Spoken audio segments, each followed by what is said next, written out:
আসলে রাজনৈতিক কোনো তাদের যেন রাজনৈতিক কোনো ব্যাকগ্রাউন্ড না থাকে এবং আমরা স্টুডেন্ট তাদের তাদের মানে তার কাছে যে মানে সরাসরি কথা বলতে পারি এবং আমাদের যে মানে বক্তব্য বা যে দাবি তারা আমরা সরাসরি উপস্থাপন করতে পারি। এই জন্যই আমাদের এই প্রিন্সিপালের ব্যাপারে এতটা আগ্রহ কেন তিনি মানে রাজনৈতিক কর্মকাণ্ডের সাথে সংযুক্ত না থাকেন। দেন স্কুলের কোনো রাজনৈতিক কর্মকাণ্ড চলবে না, কারণ সেটা শিক্ষক হোক কোনো ছাত্র হোক। এই পুলিশ লাইন স্কুলে আগেও কোনোদিন রাজনৈতিক চলেনি আর শিক্ষার্থীদের মধ্যে এখনো কোনো রাজনৈতিক। আজকে আমরা যে মানে আমাদের দাবিটা নিয়ে আসছি, এটা মূলত আমাদের যাতে আমাদের মনের কথা যে 5 দফা দাবি। 5 দফা এখানে ফার্স্টে আছে আমাদের যে মানে প্রিন্সিপাল ছিল, যিনি আমাদের অধ্যক্ষ, তিনি ছিলেন আমাদের রাজনীতির সঙ্গে যুক্ত।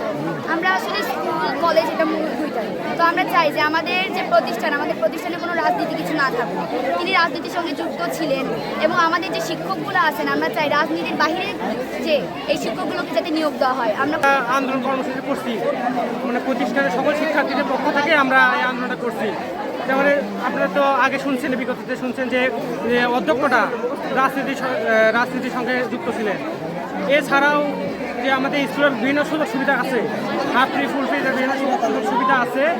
এই সুযোগ সুবিধাগুলো আমাদের দেখা যাচ্ছে হতদরিদ্র মেধাবী তারা অনেকে পায় না।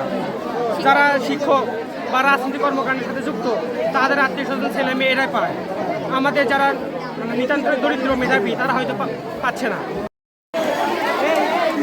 বললাম যে এর আগে চৌধুরী প্রস্তাব আমরা দিয়েছি শিক্ষা পরিবেশ রাখার জন্য যে বিষয়গুলো আমাদের রাজ্য সরকার আমার প্রত্যেকটা বিষয়ে এখন পর্যন্ত যে কথাগুলো আমরা কিন্তু অব্যাহত বিরোধী বিষয়গুলো সেরকম নেই নাই। আমরা জানো যে প্রাথমিকভাবে ওকে নিয়োগ করেছে এবং সে চালাচ্ছে, আমরা কোনো আলোচনা করি নাই।